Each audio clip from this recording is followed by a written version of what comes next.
My name is Weinstein. I'm born in Poland, Razumin. This is about 18 kilometers from Warsaw.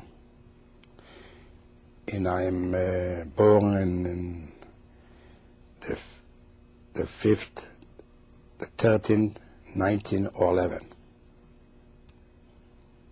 Can you tell us something about your family, how many people there were in your family? Yeah, my family probably must be about 80, 85 people. I still got the grandmother, and she died a natural death. And my father was, when they took him in 1942, took Treblinka with my mother. He was about 61 years old. My mother was 60 years old. My sister went with her husband, and a little boy 7 years old. My brother, one of the brothers, he went with his wife, and a little child 4 years old.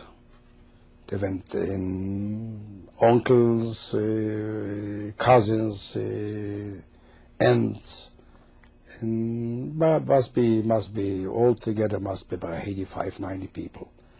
They all went to Treblinka. You probably know what Treblinka is. This wasn't a labor camp. This was a Vernichtung camp. There they went straight to the gas chambers. When people went there, they got no chance to survive. And I got one brother got lost, I don't know where. And I got 3 sisters, younger than me.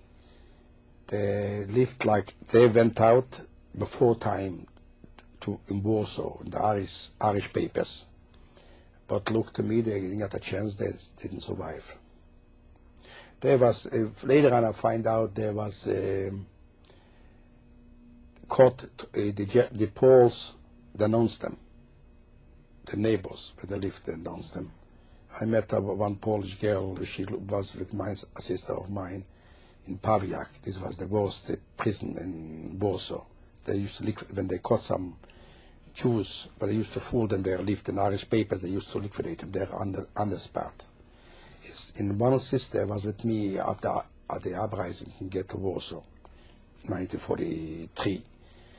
She didn't, like I mentioned once, she didn't want to leave.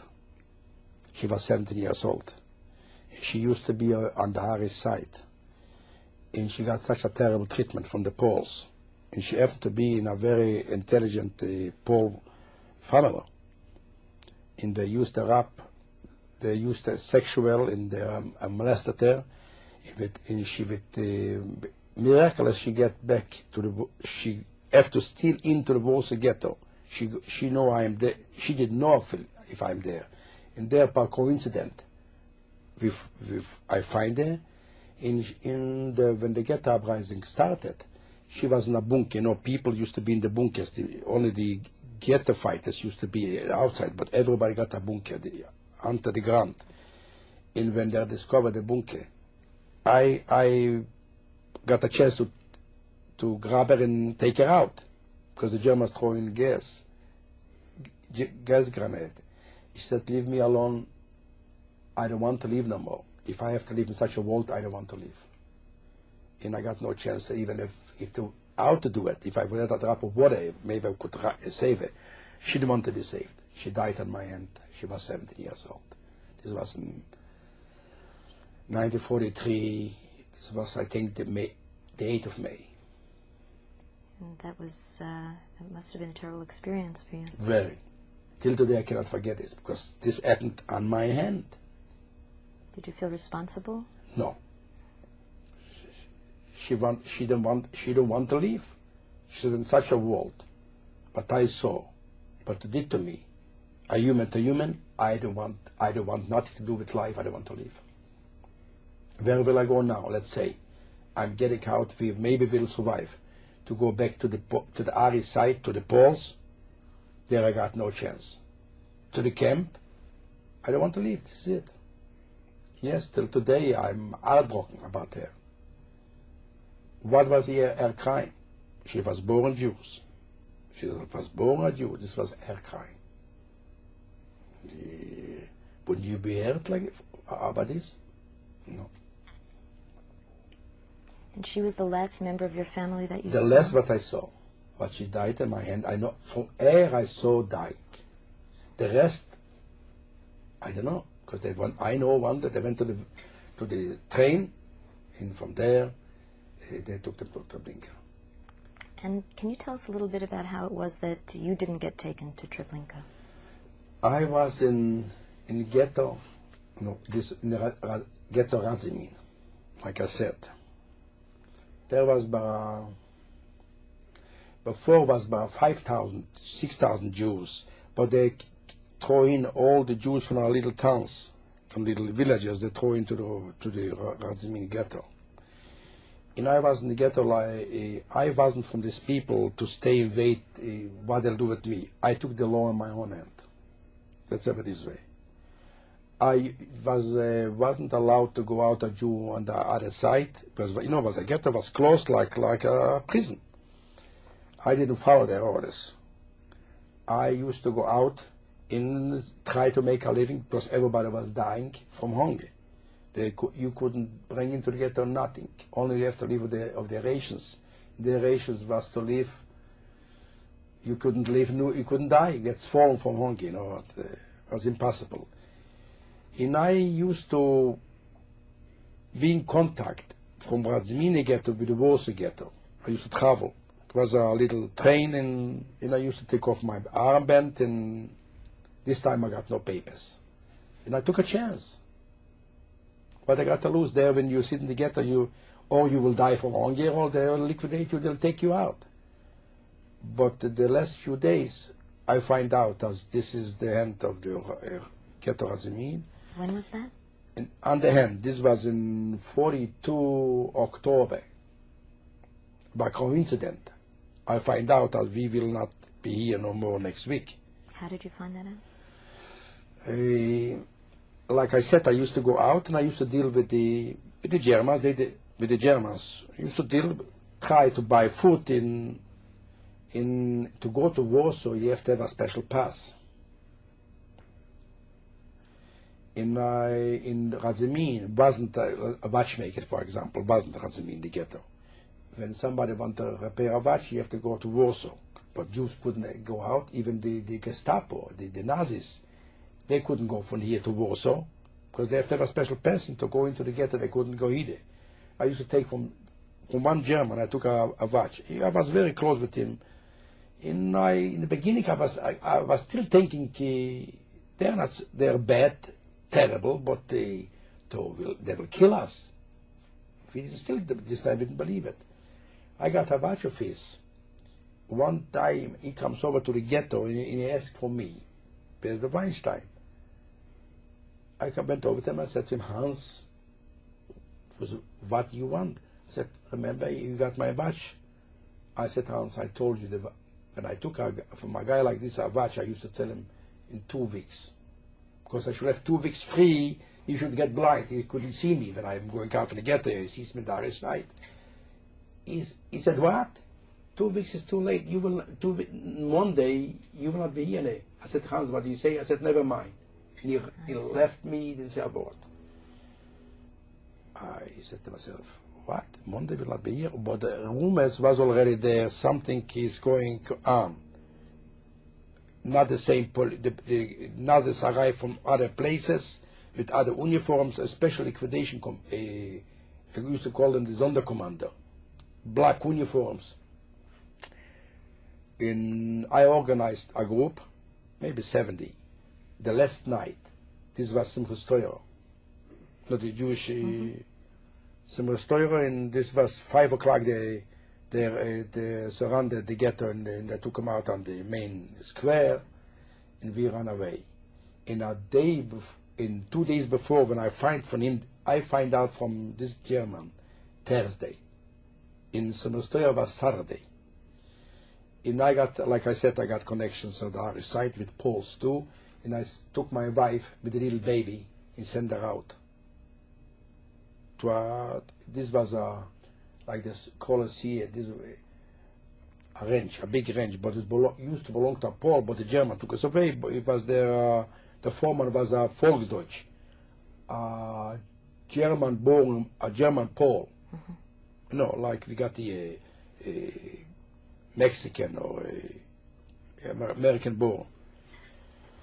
In there, I got a connection with the cook. And I made with her a deal. I said, if you take my little baby, I'll pay you monthly. How long the war will go on? You got a choice, yes or no. She was very poor. She likes it. She said, okay, bring her over. The baby to bring over, and we brought over the baby, and me and my wife, we went out with a group of 70 people last night, a night before some restaurant, the Shmenatzeres. Not far from what they mean was a local labor camp. From the surrounding towns, from the surrounding ghettos. We went there temporarily because I know what is going on. And there is not far from the camp was a Russian labor camp, Russian war prisoners. And there I used to go around, look around how to get out from there because I know it. If not today or tomorrow, the Gestapo and the gendarmerie. They know this. There is a Jewish camp with young people there, and they'll get rid of this ghetto. Razimi, they'll come and take care of this camp. I met some Paul. They used to deal with the Russian prisoners, war prisoners. Used to sell them, buy from them. And I met a Polish girl, and I asked her, "What are you doing here?" I didn't tell them who I am. She said, "My husband is in prison camp by the Germans, and I'm alone. I don't have what to live, and I'm making a living. I'm buying from the prison camps, and I bring him something, tobacco or what. From this, I make a living." And I took her aside. I said, I want to talk to you about." She said, "About what?" She said, "About business." No business. I told her my story. Me, my wife, and I got a child. What happened to the child? I have to stop here. The day when we ran away to the labor camp, the next day a friend of mine ran away the last moment, and he stopped to drink water in the ranch. And the cook saw him. She know him. His father was a shoemaker, and they know him very well. He said, "Listen to me. You know Mr. Weinstein. If you see Mr. Weinstein, tell him to come, bring the baby, to pick up the baby. If he will not pick up the baby, I'll throw it to the dogs.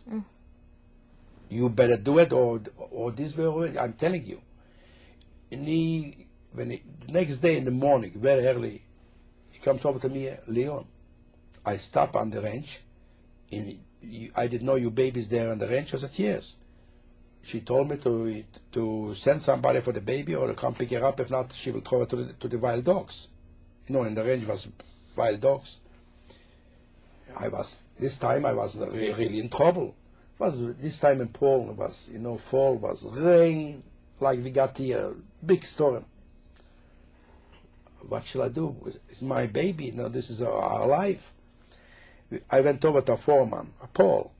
And one thing, I got money with me because I used to make business. I was a businessman. Illegal, but I got money. I said to the guy, "Would you like to make a few $100s?" So of course I would. I said, what is the pitch? I said, "Listen, a child of mine is about 6 miles from me, 6 kilometers. And is there, if you will bring it, you got $200. This time was $200, was a lot of money. If you will bring it, I put in the money to a third party, because I wouldn't give him the money, because he would take the money in his pocket and he wouldn't do it. I put in a third party, he agreed, he will do it. He went there in the rain. The next day he brought a baby. And I got the baby here. For this, I went over to look a way out to get out from there. And I met the Polish woman, and I told her, "Listen, you don't have to go to make the business here." But they catch him, they put him in prison, and they send him to Germany. Me, my wife, and a child. If you got a place, she said, "I'm only alone. You can say the price, and we'll pay you, and we would like to be there." Could you keep us? This time was very dangerous. For Poles too. She agreed. She took us. We was the most happiest people in the whole world. In the big Tsures. We was happy because we got there to stay or have a roof on your head. And she agreed. We went. She lived in, Warsaw is Warsaw, Praga. Warsaw in Praga. This is the bridge is in the middle. This side, Vistula, is Praga, and the other side is Warsaw. We lived there a short time. It was very good. We was very happy. No, we have to suffer. You suffer. My brother-in-law, my wife's brother, was left in the camp, like I mentioned before, in the local labor camp. Like I said, a few days later, they arrived middle of the night, the Nazis, and surrounded the camp, and they killed everybody in camp. When did you on the spot. When? He was lucky, he ran away naked.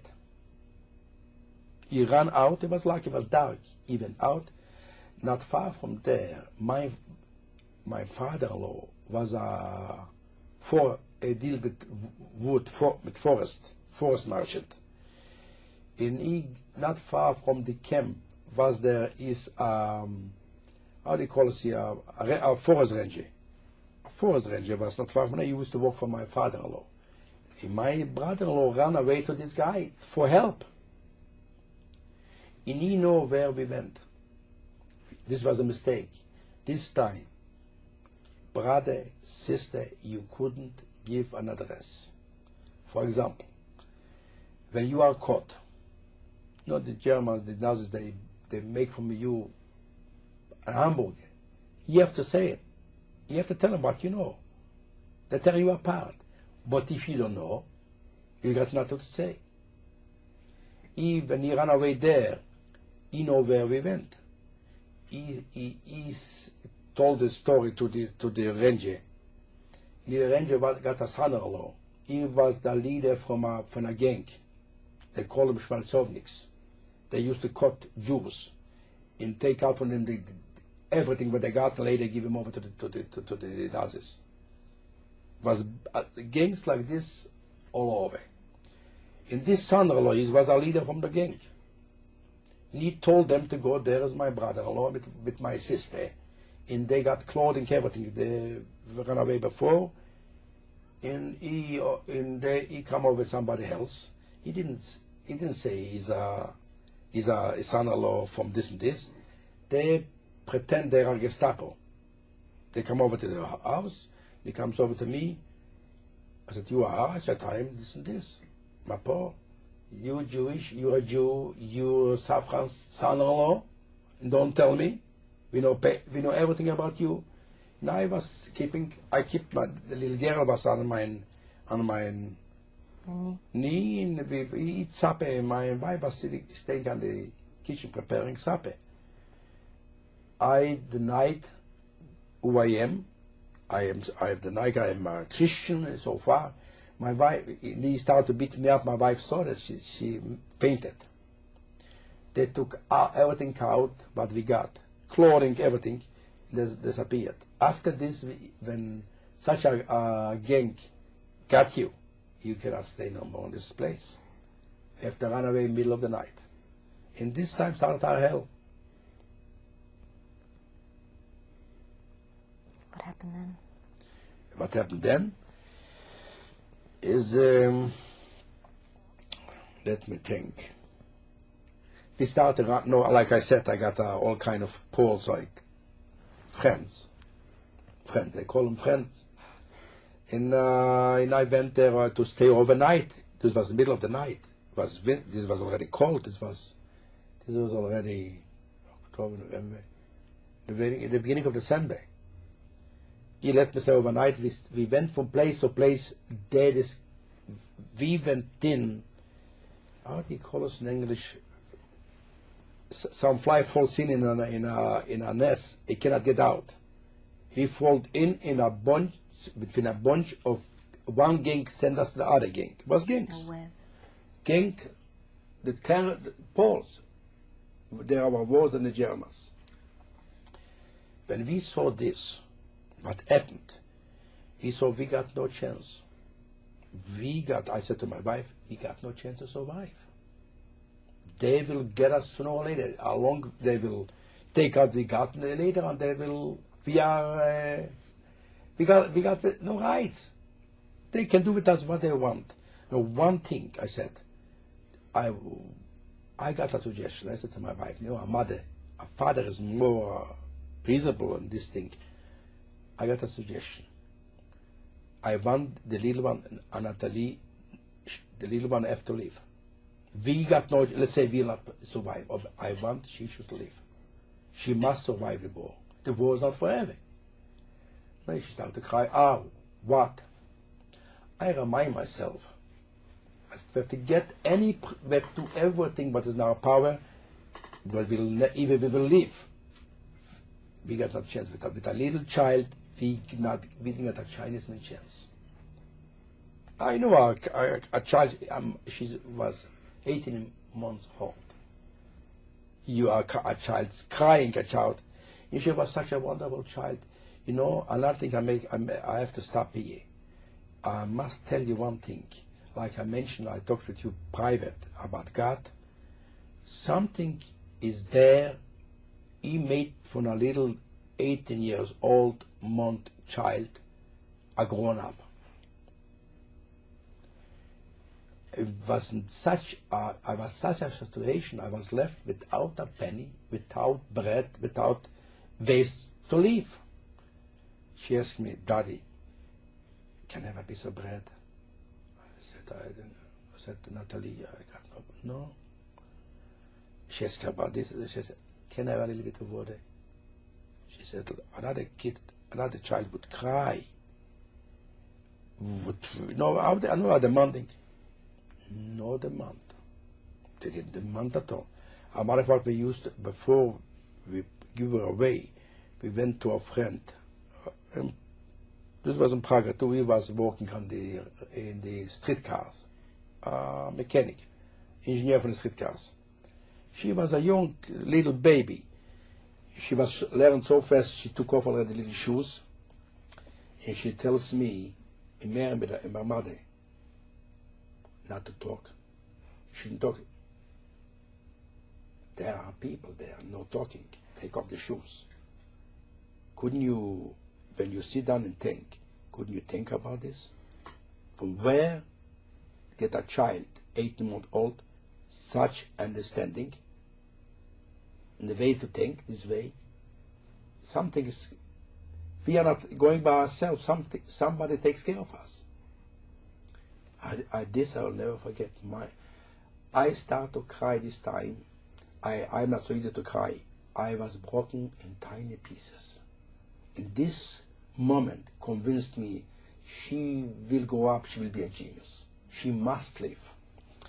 And I used to always have a clear mind. I said, I remember I used to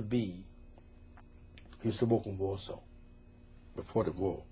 I was a manager for a very big firm. And this was in the main street, like here, let's say, Wilshire, in Westwood. And I lived there, like I wasn't married this time. I was single, I was living in a single. And I know across my business was a lawyer, a very famous lawyer, of the main street, Marszałkowska. This was the street, this was the flower of Warsaw. It was the most beautiful street. A very famous and successful lawyer. He got no children. Struck me in my mind, the only way to do this way. He will grab it. Before I have to convince a mother to part with her child at 18 months. A father, a man is stronger, but to convince a mother to commit a thing like this is you commit yourself. You don't know when you will see your child. As a matter of fact, she was yelling. He was telling my wife, I'll never see her again. I'll never see her again. She was, you can imagine what a mother did. I said, Simmer, the only way to do, You got no way. This is it. In case closed. She will leave. I took this was in another thing I was counting. Was before Christmas. Goodwill. Man to man, but not the Christian goodwill. I said I was always thinking in terms, in such a situation, what guy will have the heart to not to pick up a little child? We put her on a cross. She was dressed very warm. We put her on. We put her something in a little pocket. It will take a little time to take something in her mouth. A cross in the Holy Mother. We put her on with a little sign there. My husband is in German prison camp, war prison camp, and I'm a widow. I'm alone. Not a widow. I'm sorry. I'm alone, and I got no way to make a living, and I got no bread for my little child. I beg you, good people, take care of my child. Jesus Christ will pay you for this. And God bless you. And take care of my child. And I put her onto the door from the lawyer.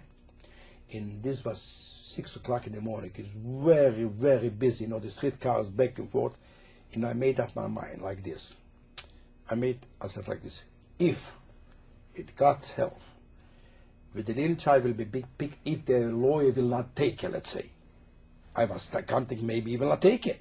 I wasn't sure. If the Polish police will pick her up, I got a chance. Not far from them place where the Polish police station is, was one of the biggest Catholic orphanage. You know, the nuns with the big white hats with the blue uniforms. I said, if worse come to worse, if the police will take it, they will not take a child there. They're not sure this is Jewish. She was a blonde, beautiful, with red cheeks, beautiful blue eyes. They don't know this is a Jewish kid. They'll probably give it to the orphanage. And if I survive, I got to wait first to come to find out what is what. And if the Gestapo will pick it, I don't know. They will have all kind of doubts. And maybe 10 minutes later, I'm staying on the stop with the streetcar stop. In in Warsaw, every building got a janitor. I said the janitor is keeping the little baby on the hand with 2 policemen. And it takes. I lived where the police station was. I lived when I was a young man. I was single. And I said to myself, now I think she got a chance. I took her to the police station. And I come back then. I said to my wife was heartbroken. She was, you know a mother's heart to part with her only child, 18 months old, in such a situation. And I said to herself, now, if some from us will survive, remember, this is the first place when the war is over. If I'll not survive and you survive, you have to go to the police station on Poznansko 13. The Drats, the Commissariat, they call us. From there, you will find out, or I'll find out. Where to go, where the map, where to go after there. And this was the story. And we went in this time, when I let the little baby near this door, 2 days later, I remind myself an address. The man, he was the foreman from the railroad station. He was a foreman, maybe he got the represent maybe 1,500 people. He was a big man in the railroad station. I remind myself I got an address from him and I went over to him. And I told him what I did. First of all, she said you could bring the baby here, I would keep it. When she saw I didn't get it, where I would be with the baby, she would open the door. They would open the door for me. No, along I didn't get the baby. Said, couldn't you bring the baby here? It would stay with baby. And I said to her like this, I got nowhere to go. I'm with my wife. And they accepted my wife like a housekeeper. They took her in for a housekeeper. And I didn't know what to do with myself. And I'm walking on the street. I met other Poles, and I didn't know what to do with myself. And I didn't know, we live so, the the secret was so great this time. We lived in Prague.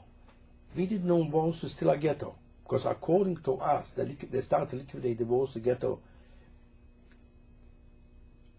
August Tisha B'Av. But I think Tisha B'Av is August. Tisha B'Av, and according to us, they used to transport, we saw it, to our town used to go to transport to Treblinka, day and night. According to me, it was no ghetto in Warsaw. Walking on the street, I was heartbroken, after such a thing. I was alive, I didn't fall in pieces, I'm from Hayern. I saw, one day before, I saw a group of Jews are walking on the railroad, in the street, railroad with armbands. From camp, there are special uniforms. If they got armbands, is there some place Jews? The next day I was walking in the street, was a few days before Christmas. I saw a truck. This time was a truck on horses. A platform with Jews, with Jewish police. The first night I was so lost, I didn't know what to do with myself. I lost my mind completely. I wasn't thinking straight. I said, next day I'll stay here. If they went today, they will be tomorrow too. Next day I was waiting there, and when the truck went by, what horses wasn't so fast, I jumped in. The Jewish policeman said, listen, who are you?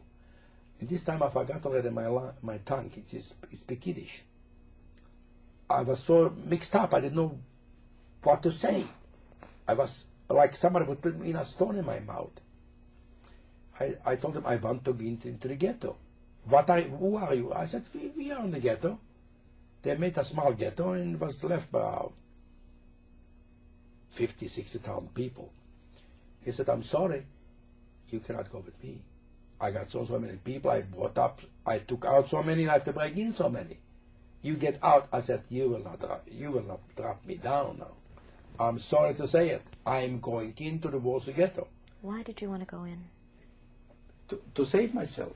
It's the only way. But there on this side I already smelled what is going on. The Poles, they are 10 times worse than the Germans. The Poles didn't want to give you a hand at all. They saw in the beginning they was a little bit loyal. But I was thinking maybe we'll have a hard time, but we will survive. Later on we have to go on living with them together. But later on when they saw what is what, they're burning people in the gas chambers. They said we are liquidated already, got nothing to do with Jews, and they changed completely their attitude. They didn't want to give a Jew a hand at all, not help, nothing. We were in the wilderness. Everybody was by himself. In a matter of fact, I was envy for the people there in camp. I was worse off than them. I was like a rat. When they caught you, they kill you on the spot. What chance did I got? I'm a man. My wife was accepted there by the Karashevich. They called Karashevich for a housekeeper. And if this is a ghetto, let me go in, find out what is what, because I didn't know. I was confused. There's so many, every day something came to me. Like I said before, I was trapped like an animal in a cage. Where I live, they find out the next day I'm Jewish, they kick me out. They took away from me the money, I prepare some food, everything, they kicked me out. And I said to the Jewish policeman on the truck, I'm sorry, you can do what you want. I am not going out on this truck. But I got for you another way. We come to the ghetto. Don't count me. I'll get in there. I know how to handle myself. A lot of people went over there, the workers. They said, what do you want from him? You got a way out. What do you want from him? Don't be, you are German? You're Jewish. Give him a break. Finally, I convinced him. He took me near the ghetto. There was an entrance. Was Germans in the Jewish police, in Polish police. He let me down, and I sneaked in another way. I got my way. I sneaked in. And I come over there. I see it's a new world. And later that day, I met people from my town. I met people. What was like a big mache. there, but I did for him a lot of good things he lived. His name is Isidore. He was a very, very intelligent, he was an engineer. He lived in a town when the German took over, they went into Poland, they took us over for the Third Reich. The Third Reich. And they kicked out all the Jews. And this guy, Isidore, was in my town. He was I give him a room where to stay. He is with his parents, with his wife.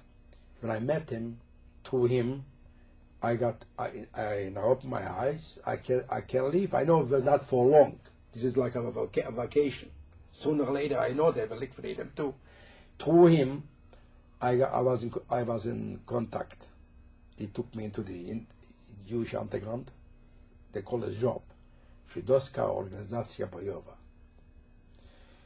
Because this time not everybody could belong to the underground. Because you could be some person, but you have to trust you. And he guaranteed for me, because this time he was a janitor from a big block. And this time a janitor was like a general of an army. He was the boss. Everything, with him or without him, you could do nothing. Everything must go through him. And he was a big man. He guaranteed me, thanks to him, I went into the underground and I was standing there. But being there, I used to go out on the other side again, coming back and forth. Sneaking in and out? Sure. You couldn't go out little because once this was before Passover, before the uprising. Uprising was the 19th of April 43. A week ago, there was a meeting. We got all these meetings, trainings, and in the meantime, when I was there, he told them, Leon can be a big use for us. He got connections with our side, with the Poles. This time, see, nobody, all interviews, in all literature, what I am reading, I saw, nobody asked the question, from where did the ghetto uprisers got rifles, bullets, guns?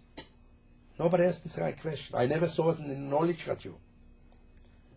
I was from the group, but we used to every day put our life on the table. I got a connection with the Irish side through this railroadman. He got 1,500 people under him. Even Germans was interested. And for money, we could buy. And during being there, I used to go sneak out and have to sneak in and bring in guns, bullets, all kind. And food too. Food was the most precious thing. Food to bring into the ghetto was more than they bring in a diamond from 45 carats. This was the precious thing. And being there in a week before, we got a meeting, and they said probably, according to our knowledge, I think the Germans will liquidate the rest ghetto, what we got. Actually, the history books, what we read, they are not correct. They're always telling us we got 40,000 Jews before the ghetto uprising. Wasn't 40,000 Jews. Was 60,000. Was 20,000 was like me. From other ghettos, we saw already we know we got one thing in mind, not to register. See, when you are in the ghetto, you have to register, because if not, you are not registered, you do not your rations. When you got no bread, how can you live? If you are registered, you there put you in, let's say, in a block, this block, you bread to take, or little soup. So you could live and not live, not die. When I was running away from my ghetto already, I said to the guys, we met guys from other towns, I said, what is the heck to register? According to the German statistic, they are good statisticians, the Germans. According to their statistic, we are dead. I'm dead. I'm dead from October. Why should I go register? Food? I'll find my food. I don't need them at all. It was about 20,000 people not registered. Mostly von den Zionist group Begin's Cherut, Begin. Jabotinsky's, this time was Jabotinsky, Begin was this time in Russia. If we didn't register, but I could live like this I could live in the Irish side completely. In this place, what we find lately was safe, a little bit safer than all over. We was out from the gangs. But was a mobilization, and I was a member, and I'm an honorable man. I was always when I was young. When I said something, I signed something, I keep my promise, my word. I belong to the Jewish underground. In the fight, the day is coming now to stand up and fight, I'll be there. I said goodbye to my wife, and I said to these people, the former from the railroad men, I think something comes up. In a matter of fact, they got a news on the other side too, something is cooking near the Warsaw ghetto. And we went there to the uprising. And I went voluntarily. What I want to mention, I could live, the whole hell went through, and I was settled already, and I could live until today bothers me. My conscience bothers me till today. If I wouldn't go into the ghetto Warsaw, to the uprising, maybe my wife would survive. My wife didn't survive. Why do you think that? Because if I was there, because when the ghetto uprising started, she with my two sisters was burning. This was middle of Warsaw.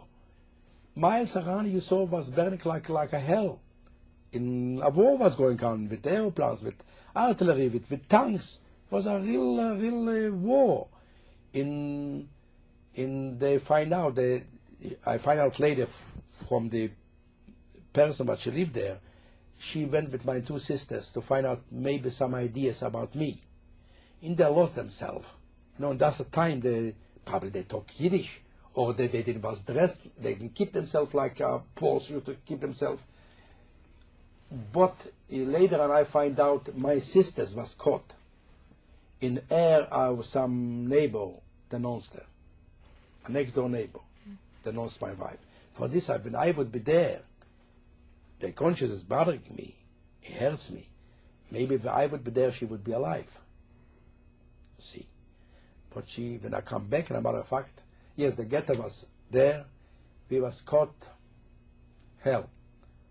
In ghetto was nobody till today that is alive cannot put us in paper, could not prescribe this, explain this.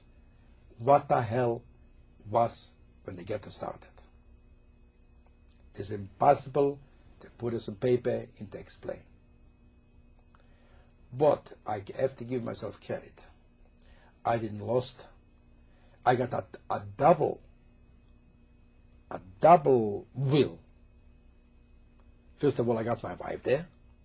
And second, I said to myself, if I will not survive, who will take care of the little one? How do you say it?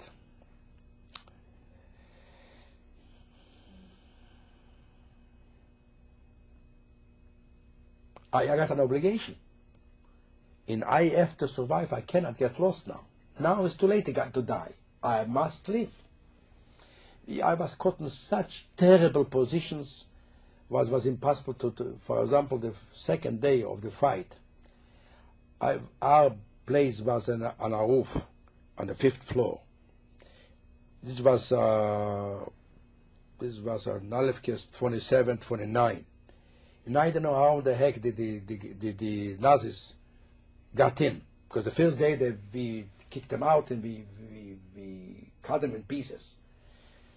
And I was caught on the roof, on the 4th or 5th floor, and I got no way out. There I'm dead. Here on is a fire, is burning, a big, huge fire. In the other corner, the Nazis with the machine guns. And I looked, I said to myself, now is the day. I'm caught. Now is no way out. For this till today, like you mentioned before about the dreams, till today I got this kind of dreams. Just cannot get out from my brain. And I looked, and I saw a little hole like big like this. In Warsaw, the buildings are built one near the other. 4 buildings, and in the middle is a hole. But I looked down 4 or 5 floors to jump. You'll be dead anyway. But this time, look to me. I got in my brain a computer. This time you have to think fast. If you don't think fast, you are loser. I said to myself, what if I'll stay? I got no chance. First of all, I'm a ghetto fighter with a rifle in my hand. If the Nazis get you, they shot you on the spot. This is the order. This is the order of the day. A ghetto fighter, you kill him on the spot. If not, if I'll be caught here, the fire, I get burned. 99% I'm dead. I said, and I'm jumping from the 4th or the 5th floor, I'm dead anyway. I got a 0.5% maybe. A 0.5% maybe. I took the 0.5%. I jumped from the 5th floor. Nothing happened to me. In these days, in these times, a human being is no more human. It's like an animal. The instinct in the let's say other way. Don't start with desperate people. When you are desperate, you don't walk, you can fly. You can jump in the skies. You can lift mountains. I saw it on my body. And I jumped from the 5th floor. Till today I cannot understand. If somebody, I said to myself, if somebody will tell me, I will tell him, you are lying. You are bluffing. I by myself, looking back after 40 years, I said, this story, what I got is unbelievable. I don't believe it. I don't believe it. If for this what I want to tell you, when you're desperate and you got a will, you're not let down, you're not low, you can do everything. I jumped from there, I went to another place, and I kept on. The 8th of May was the worst hell on earth. If Dante put in what hell is, he don't know what he's talking about. It was mild. Dante's hell is a mild excursion, comparison what happened the 8th of May in the ghetto uprising. The uprising was broken in 10 pieces. They discovered the people in the bunkers. It was the blackest day from the ghetto uprising. I survived this time too. I survived this L2. Insofar, we find a place, maybe a week later, in a burned house on Kupiecka Street. It's one of Jewish neighborhood, a very strict Jewish street this was. We was there about 7 days. We used to have our own actions. We used to be like gorillas. We attacked and disappeared on our own. First of all, we have to find. We are about 7 people in this. We have to find where to eat. Without food, you can live. Get a chance, but without water, you cannot live. Your tongue getting swollen. You cannot open your mouth. A matter of fact, we used to take out from the walls the plaster and bite the teeth. The teeth shouldn't get stiff, because if not, the teeth are getting stiff, like a harem. You don't use them; they get stiff. We have to find food. We used to let ourselves down in the middle of the night, but of our tough luck, the commandant too from the Nazis was in the cellar, in the same building where we was. A whole day we couldn't move. If we would move, they would find us. They would know people are there. We were there maybe about 7 weeks. In the middle of the night, we used to let ourselves down. We used to go in the burned out bunkers where people used to be. They took them out to the gas chambers. We used to find in the dirt a piece of bread, a piece of onion, dry macaronis. We find once in a place, I'll never forget it, a top in a bathroom with dirty water from dirty laundry. We find this water is like you would find a new island. we rationed the water. Nobody could have more than two little spoons a day. Somebody got a spoon, maybe would kill him. In this, I want to tell you how people desperate. Today you would drink such water, you wouldn't die. You would get sick and die. This time you didn't. You were so strong, like stronger than a horse. A horse couldn't take it. A human can take it. We was there for 7 weeks. We lived a life like in a jungle. We used to. Later on, we used to live mostly in the sewers. In one day, I was with a guy who was very religious. He was a very religious young man. It was Friday. And the same night, we discovered a little bit, we discovered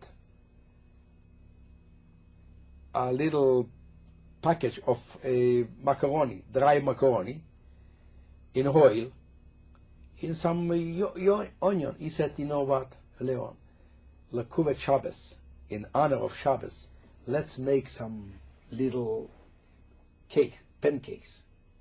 I said, Leibel, if we'll make a fire, the Germans used to go around with the special to listen if Jews are still alive. They used to go from all to all, from sewer to sewer. So that they'll see smoke.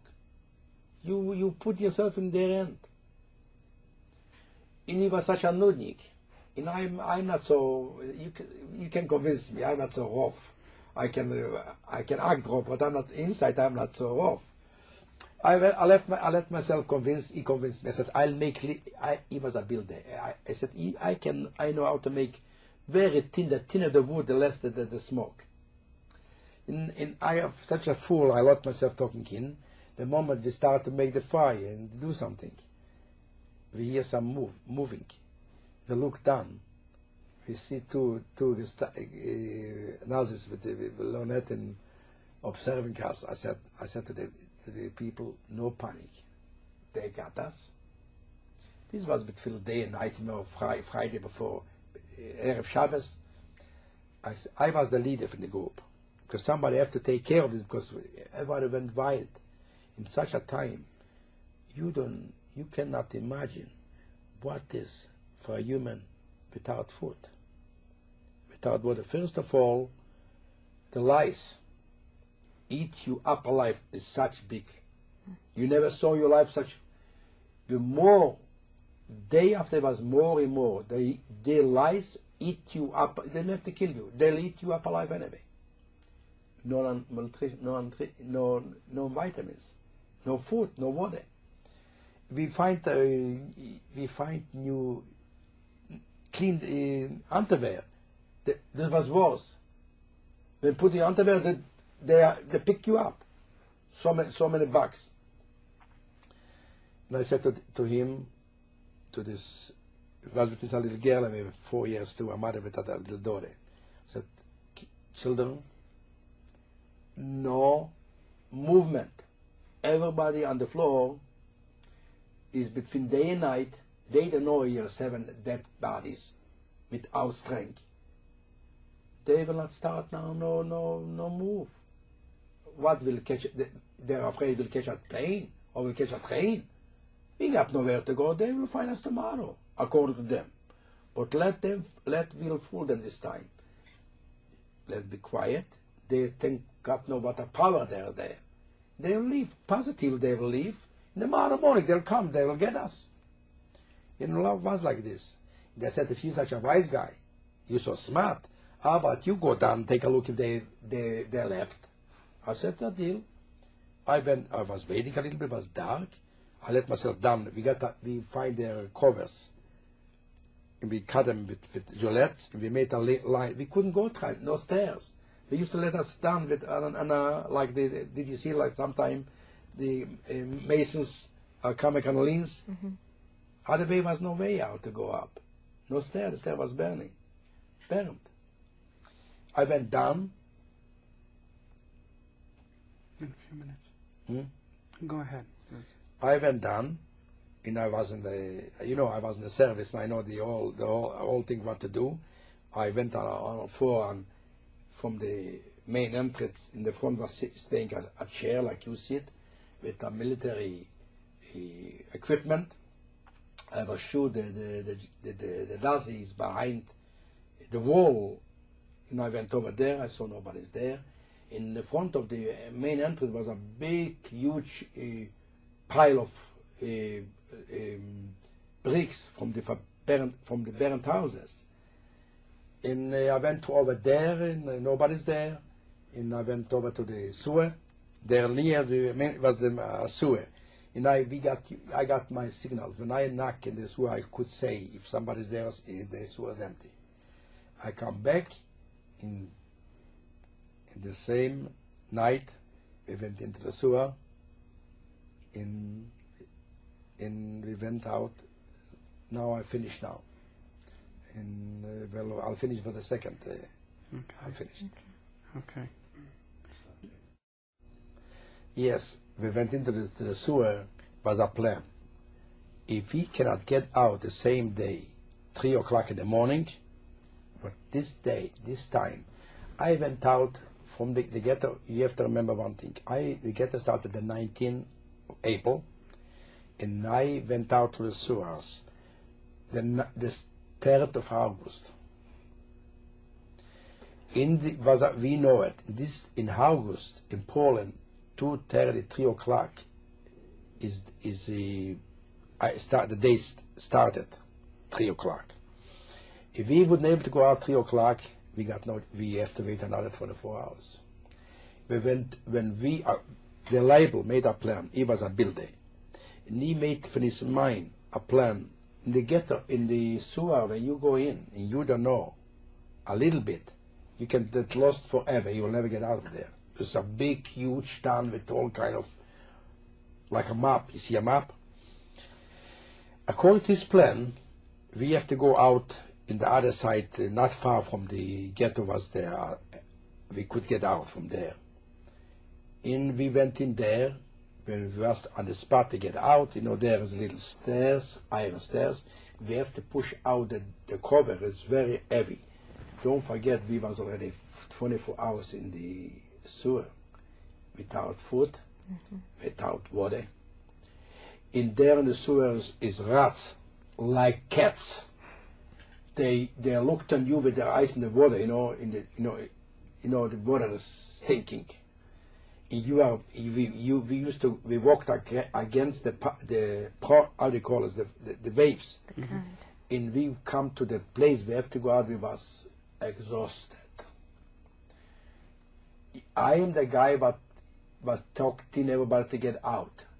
Everybody wants, now you the guy, you Moshe Rabbeinu, you Moses, take us out from here. And I went over with the stairs. I said, I'll get out.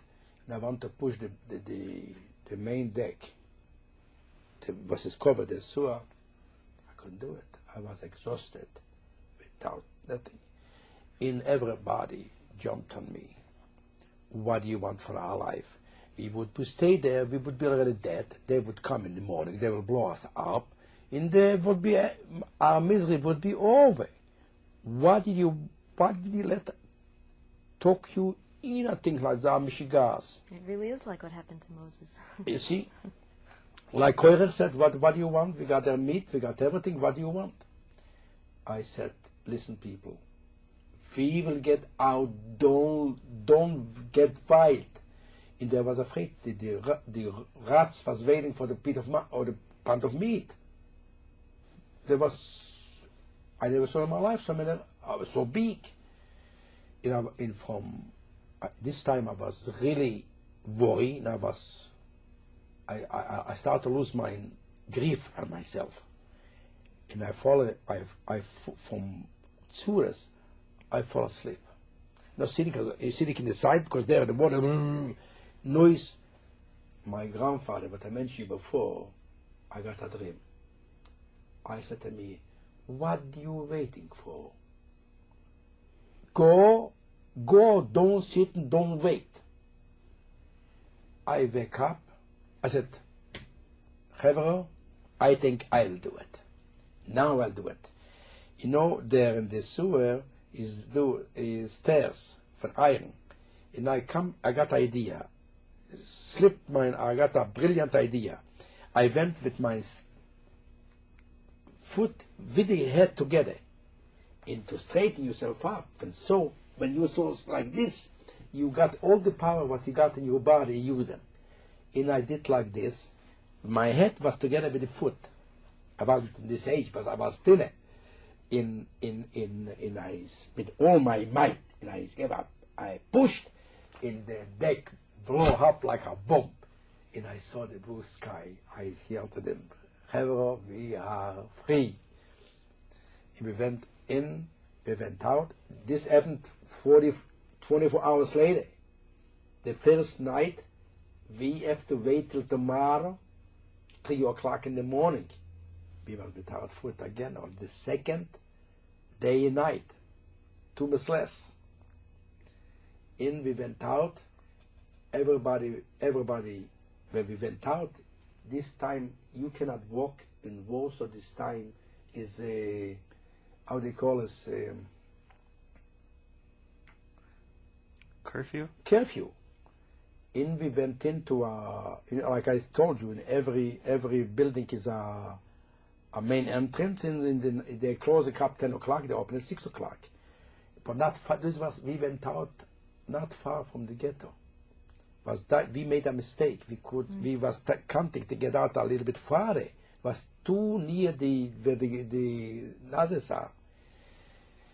We went in, we sneaked in a building. The main gate was on chains. We pushed a little bit the building. We went into a public restroom. But in Warsaw, every courtyard got restrooms, public restrooms. And I said to the people, "Don't worry, we'll have company." I'm coming from the Irish side, and I know very well their psychology, how they work. Maybe 10 minutes later, the janitor comes over to us, opens the door, sees 7 people, said, "You Jews, where is the money, where is the diamonds?" I look at him. I said to him, "Aren't you ashamed? You live here, you saw what hell was for so many weeks. Instead, to receive us, he gave us water, bread. You asking for a diamond? Are you out of your mind? We live 1,000 years on this earth together with you. We are Poles. For you, we are nobody's too. Aren't we Poles, Jewish Poles? Instead, to give us a hand and to give us a little, we are starving. We didn't get 48 hours, we got nothing in our mouth, and for 7 weeks we didn't eat either. This is the good morning, you SOB." And I got a gun, I was ready to, I couldn't shoot, but like I said before, we was not far from the main entrance from the ghetto. The Nazis would hear in the morning a shot, no, you hear us very far. And he brought me up to my utmost, he ran away. And I said to these people, "Listen, we're in trouble. You don't know what you're waiting. In the morning, we will have a big delegation in the front of this building." This guy didn't go to bed. He went for the gangsters, for the gangs. Now 6 o'clock, we opened the main gate. We walked out. Maybe 100. All the they call it the Schmalzovnikes. They're in the literature, after the war history, they call them Schmalzovnikes. The whole Schmalzovnikes from all wars is there. Go out. Not only this, I was afraid that the Nazis will see what the hell is going on 6 o'clock in the morning there. They'll come here and they got a ready group to take. They got a very good breakfast, 7 Jews. And I said I asked, who's the leader? With whom shall I talk? You want the money? Yes. One jumped out, a wise guy, said, "You talk to me." I said, "Listen, I can talk to you. One condition." He said to me, "You dirty Jew, you giving me conditions?" I said, "Yes, I am giving you conditions." He said, "What are the conditions?" I said, "Let them go. You're the leader. I'm the leader of this group. The money I got. Let these 6 people go, I'm the hostage. You got me. If the deal will not be done, you got me. You can ask what you want. They talk over with each other, the leaders, they agree. They went, and they took me in this time Warsaw wasn't cars, no carriages with horses. They took me in a place where horses are, and the leader tells me, he don't say nothing. So to me, you undress. I said, what? Why should I undress? I said, I don't trust you. You are loaded with diamonds, and we want to check your clothing, your shoes. I said, listen, I survived the Germans. I'm not afraid for the Germans. And you punk, you think I'm afraid for you? Listen, I made with you a deal. You can mention any sum money, what you want. If I not able to come across, this time you got me. But undressing, I will not dress for the German, not dress for you. You, listen, I got nothing. Listen, you better think very fast. I got nothing to lose. I'm a lost case anyway. I'm dead. If you sting rotten Poles, want from me money for nothing, what Paul will give me a piece of bread for nothing? I got nothing to lose. I see what a jungle I am. You better make up your mind what you want. If not, you'll be dead, and I'll be dead. You got what to lose, not me. I got nothing to lose. He saw I am not, he cannot buy me so fast. He said to me, he mentioned a sum, 5,000 zlotys. This was today like $50,000.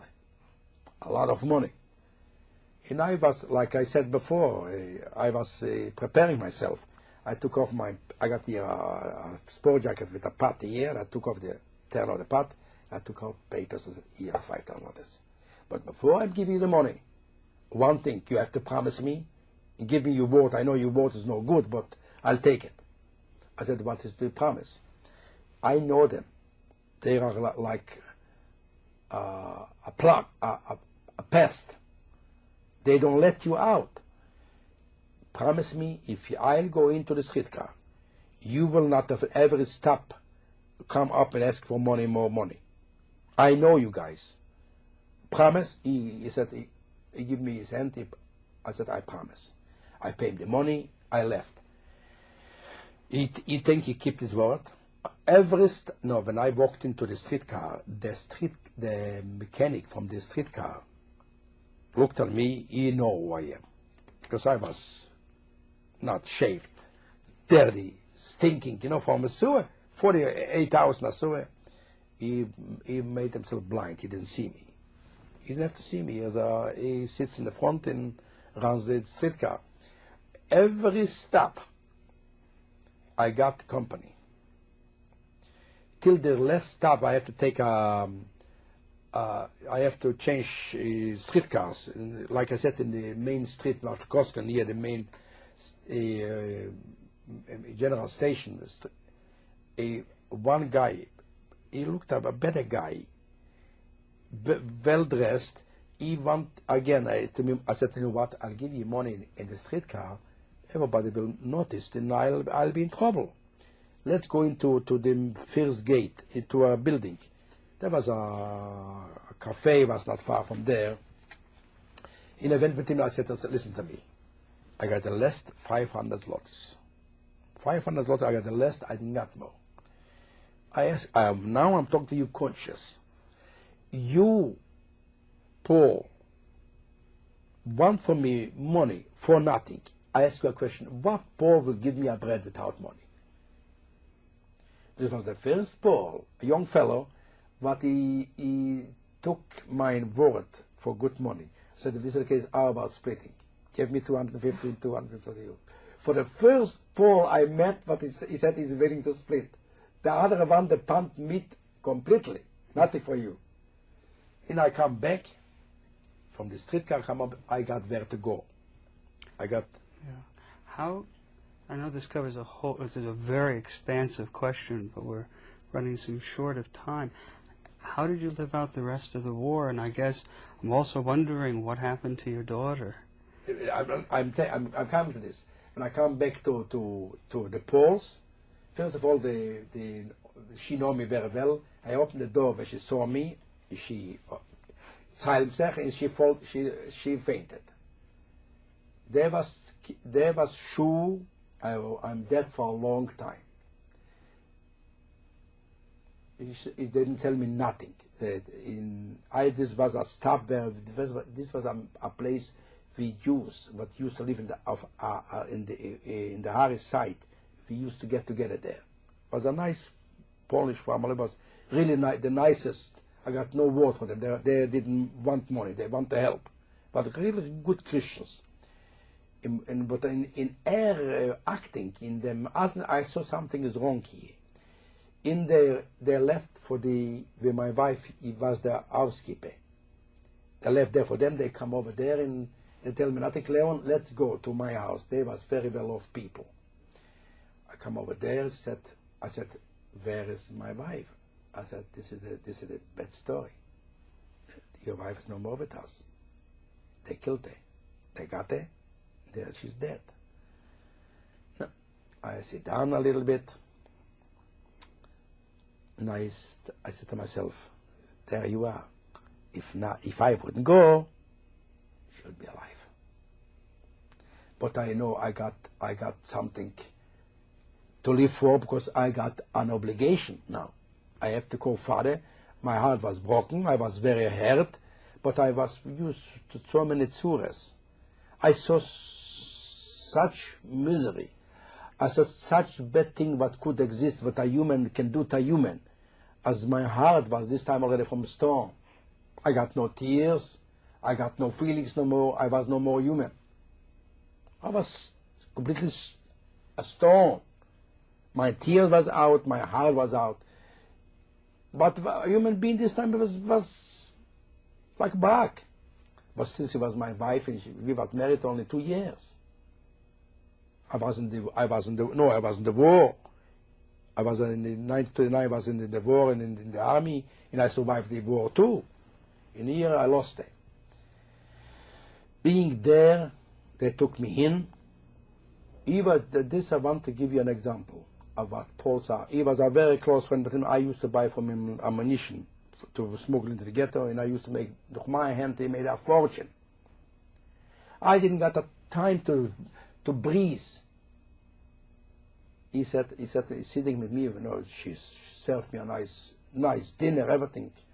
He said me, when he saw me, when I opened the door, he grabbed me like this. He said to me,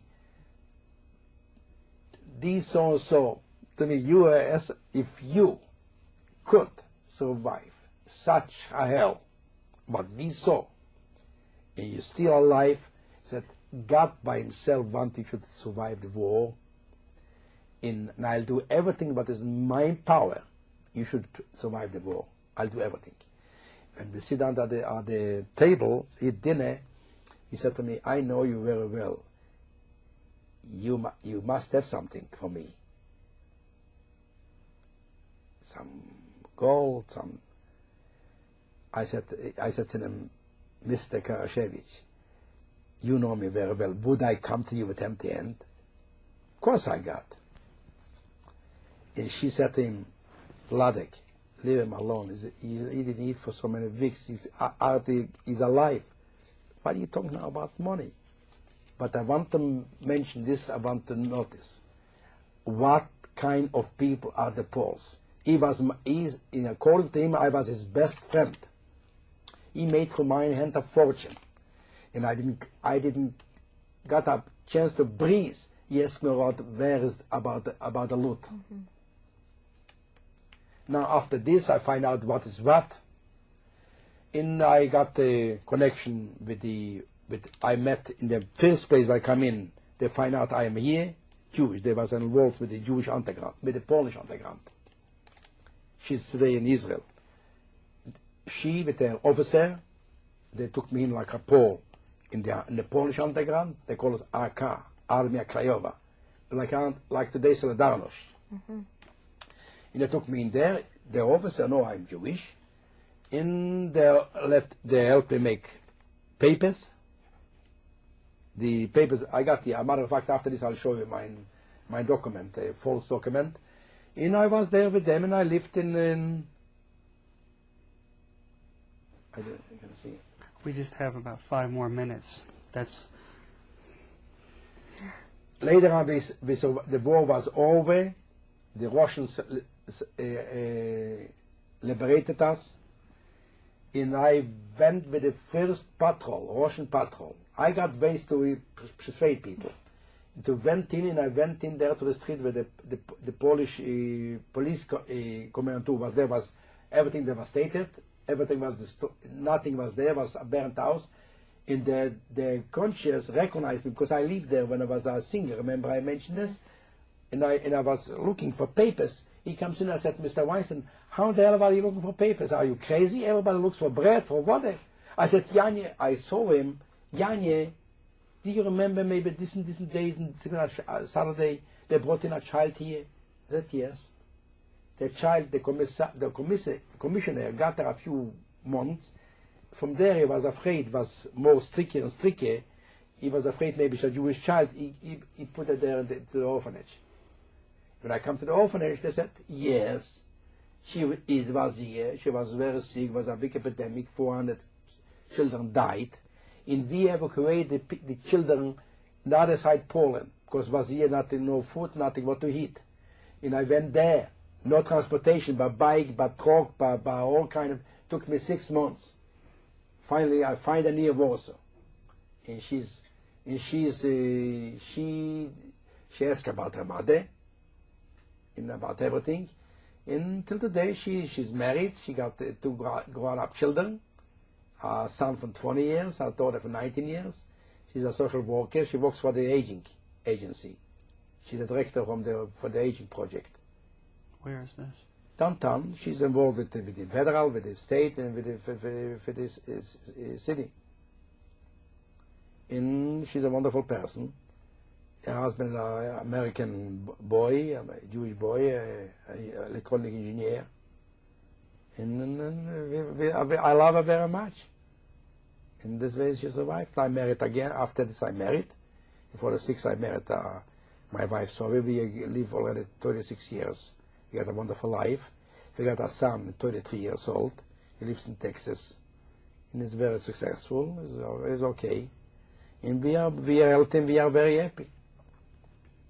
But the whole thing what we went through with this we can never forget. This is laying deep in my heart like a stone was laid there. Always I got, why maybe I could do this, maybe I could do this, maybe I could save somebody else. The conscience is always bothering me. First of all, the conscience are bothering me why I survived. Mm-hmm. Why me? But I explain myself because I got a very strong will and I'm very determined. And this is it. This is the story. You got 5 minutes? It's a powerful story. Huh? It's a powerful story. If you give me more time, I would. I need, like I said, I need a whole day. Yes. To give you a sketch over the things, not the whole story. The whole story is impossible. I'm writing a book. I'm writing, and I'm not far away to the end. That's great. But sometimes I got no patience. I got no sitzfleisch. Yeah. It's hard after all of that to have patience. Yeah, see. Well, I want to thank you very, very much. I did what I did. Again, this is my obligation. If this goes for the future generations, we will tell them later this. When how long do you think I'll be around? We will tell them later the whole story. I'm already 72 years old. Yeah, but you're also the man who jumped from a 5-story building. Superman. Here in Hollywood, I would make a fortune. Thank you. Not yet. Right, I know.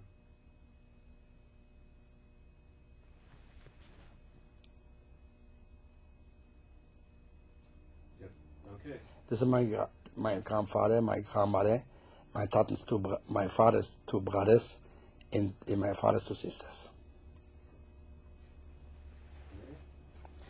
This is my older sister. She got lost in Treblinka. Okay.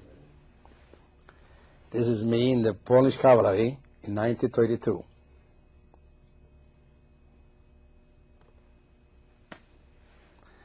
This is a group of Jewish soldiers.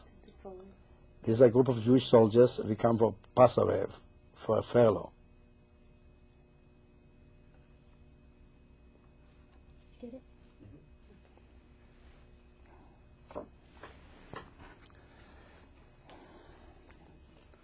Put it this way, yeah. This is my false papers when I lived in the Irish side during the war, from 1942 till 45. That's good.